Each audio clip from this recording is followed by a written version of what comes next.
मराठा आंदोलक मनोज रांगे पाटील यांच्या उपोषणाचा आज 8वा दिवस आहे। उपोषणामुळे मनोज रांगेंची प्रकृती खालावली आहे। डॉक्टरांकडून मनोज रांगे यांची वैद्यकीय तपासणी करण्यात आली आहे, मात्र रांगेंना वैद्यकीय उपचार घेण्याची विनंती केली जात असतानाच ते उपचार घेण्यास नकार देत आहेत। मनोज रांगे पाटील यांनी कुठलेही उपचार घेण्यास नकार दिला आहे। मागण्या मान्य होईपर्यंत उपचार घेणार नाही असा निर्धार त्यांनी बोलून दाखवलेला आहे। मनोज रांगे पाटील 6व्यांदा उपोषणावर बसलेले आहे, मात्र याआधी सुद्धा त्यांनी 17-18 दिवस उपोषण केलं होतं। त्यामुळे त्यांची प्रकृती आधीच कमकुवत असताना, कमजोर असताना आता पुन्हा एकदा त्यांनी उपोषण सुरू केलं आहे। आज त्यांच्या उपोषणाचा 8वा दिवस आहे। अशामध्ये त्यांची प्रकृती खालावत चाललेली आहे। मराठ्यांना ओबीसी मधून आरक्षण द्या अशी मागणी ते करतायत। सगळे सोयरेची अंमलबजावणी करा अशी मागणी करतायत आणि त्यामध्येच प्रकृती खालावलेली असताना डॉक्टरांनी त्यांची तपासणी तर केली आणि वैद्यकीय उपचार घ्या अशी विनंतीही केली आहे, पण रांगेंनी आपण कुठलेही उपचार घेणार नाही, जोपर्यंत आपल्या मागण्या मान्य होत नाही तोपर्यंत उपचार घेणार नाही असा निर्धार केला आहे। तर रांगे पाटील यांच्या या उपोषण स्थळावरून आढावा घेतलेला आहे आपले प्रतिनिधी विकास माने यांनी।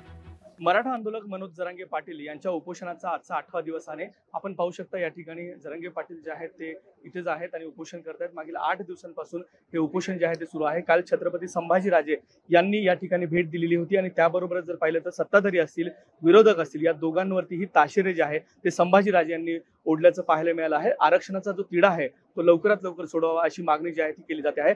जरांगे पाटलांच्या उपोषणाला पाठिंबा देण्यासाठी आपण पाहू शकता की राज्यातून विविध ठिकाणावरून जे समर्थक असतील ते इथे येताना पाहायला मिळतात। महिलांची जी संख्या आहे ती देखील तेवढ्याच मोठ्या प्रमाणात आहे। पोलिसांचा देखील चोख बंदोबस्त जो आहे तो या ठिकाणी लावण्यात आलेला आहे।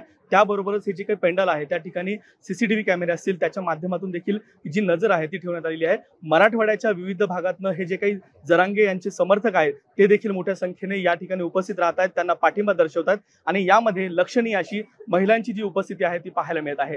लवकरात लवकर हा तिढा जो आहे आरक्षणाचा तो सोडवावा अशी मागणी जी आहे ती या ठिकाणचे जे समर्थक आहेत ते करताना दिसून येत आहेत। विकास माने, लोकशाही मराठी, अंतरवली सराटी। लोकशाही मराठी ऐका, पहा, जागरूक रहा।